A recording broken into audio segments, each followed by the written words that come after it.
In this video, I'll talk about a massive gift for all Dogecoin and crypto holders from the US government. I believe this big news, combined with the inevitable approval of the new ETF, is going to propel the new bull run for Doge.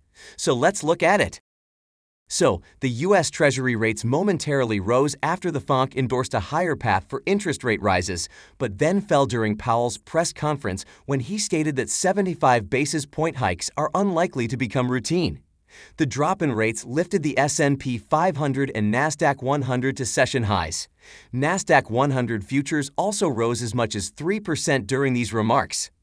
Basically, the Fed did something today that it hasn't dared or needed to do in a single meeting since 1994. It hiked borrowing costs by 75 basis points.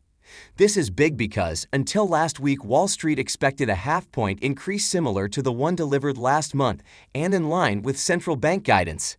The Fed reduced its GDP prediction for the full forecast horizon, adding to concerns that economic activity is swiftly slowing amid growing threats to the outlook, including tighter monetary policy.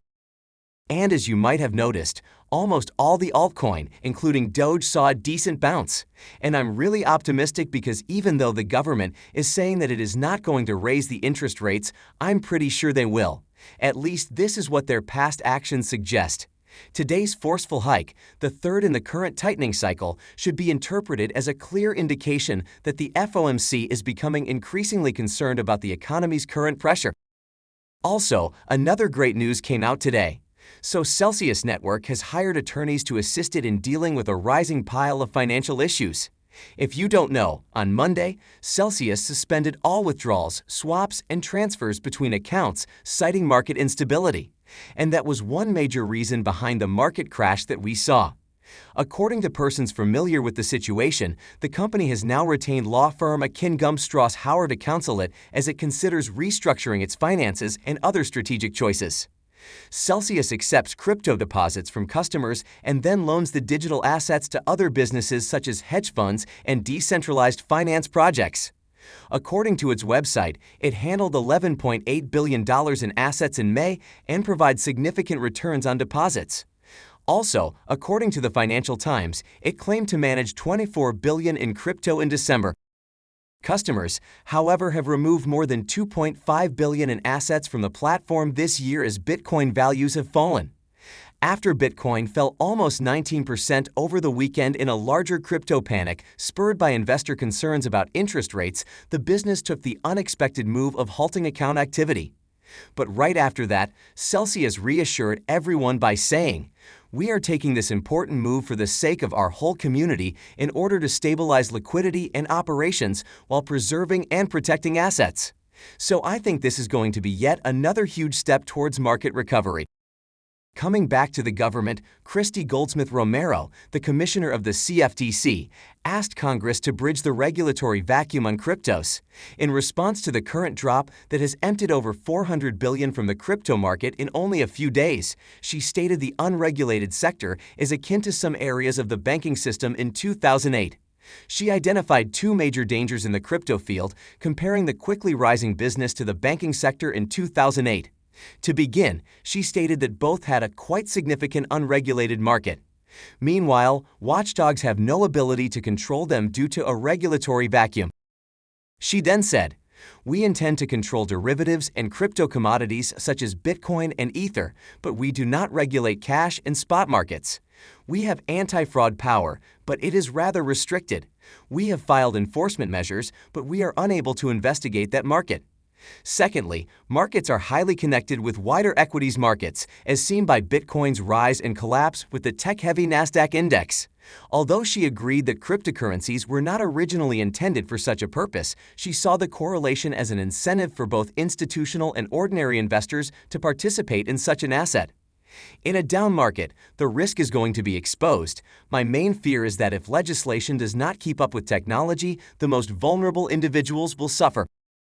Also, Jurian Timmer, Fidelity's director of global macro, recently stated that Bitcoin's PE measure, which uses the crypto's price and network ratio, has returned to levels last seen in 2017 and 2013. This is despite the Bitcoin price returning to late 2020 levels. Timmer believes that valuation often is more significant than price, and that Bitcoin's valuation indicates that the flagship cryptocurrency is presently undervalued. He said, "Is Bitcoin less expensive than it appears? If we regard the price/network ratio to be a basic PE gauge for Bitcoin, that ratio is back to 2017 and 2013 levels, despite the fact that Bitcoin itself is only back to late 2020 levels. Price is not always more essential than valuation." Timmer then overlaid Bitcoin's non-zero addresses against its price, discovering that the cryptocurrency's price is presently below the network curve, implying that Bitcoin is undervalued following its recent significant sell-off.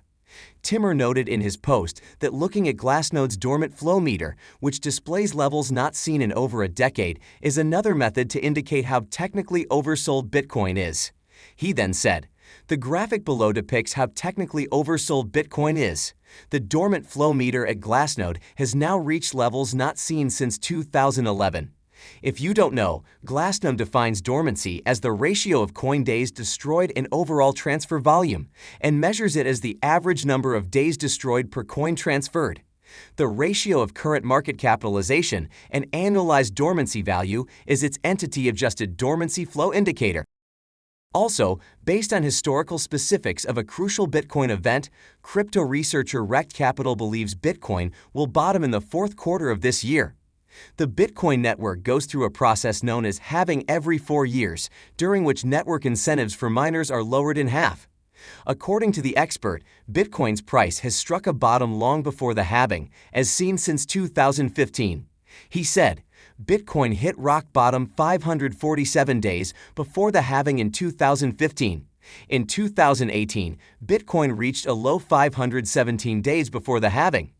According to Rect, if Bitcoin is going to bottom 517 to 547 days before the anticipated April 2024 halving, then the bottom will come in Q4 this year. He also predicted that this will happen in October or November, depending on what happens to the Bitcoin price next. In addition, Bitcoin's price might see a slow bleed or build-up.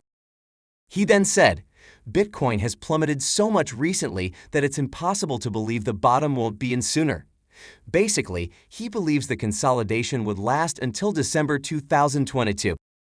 Also, MicroStrategy CEO Michael Saylor answered a question regarding his company's present status and the massive investment in Bitcoin it has made since August 2020.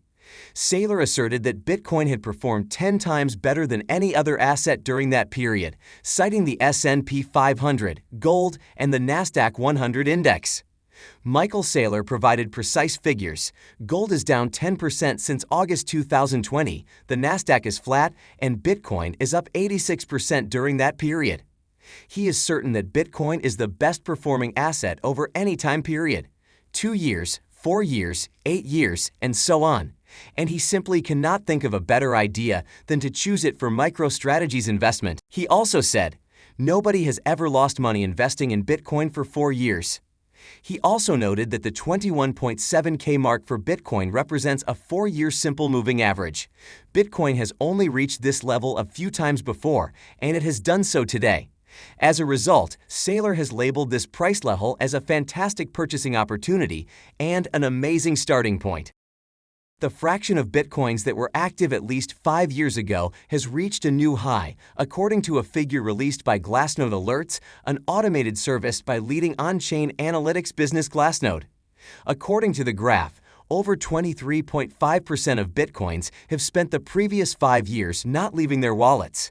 It should be noted that, with the exception of the most overhyped periods of bull runs, this statistic rises normally. Also, according to an on-chain expert, Bitcoin dormancy flow is at its lowest level since 2010. As a result, this is the first bear market in which Bitcoin supply meets so minor on-chain activity. Part of this can be ascribed to the fact that Bitcoin trading and locking shift to centralized services over time and so become invisible to on-chain instruments. Simultaneously, alternatives Bitcoin Fear and Greed Index ultimately failed to retain the 8 level it reached in May and fell by another point. This statistic is at a low not seen since the third quarter of 2019. If it falls another 2 points, it will be back at the all-time low established in October 2019. Now coming back to Dogecoin, as I said, it saw some decent gains today. 13% in a single day is not bad at all, considering that everyone was losing hope yesterday. As I said, I'm only waiting for the ETF approval now. When that happens, we'll see a new rally for Doge and all the cryptos right after that. And I think it'll happen very soon.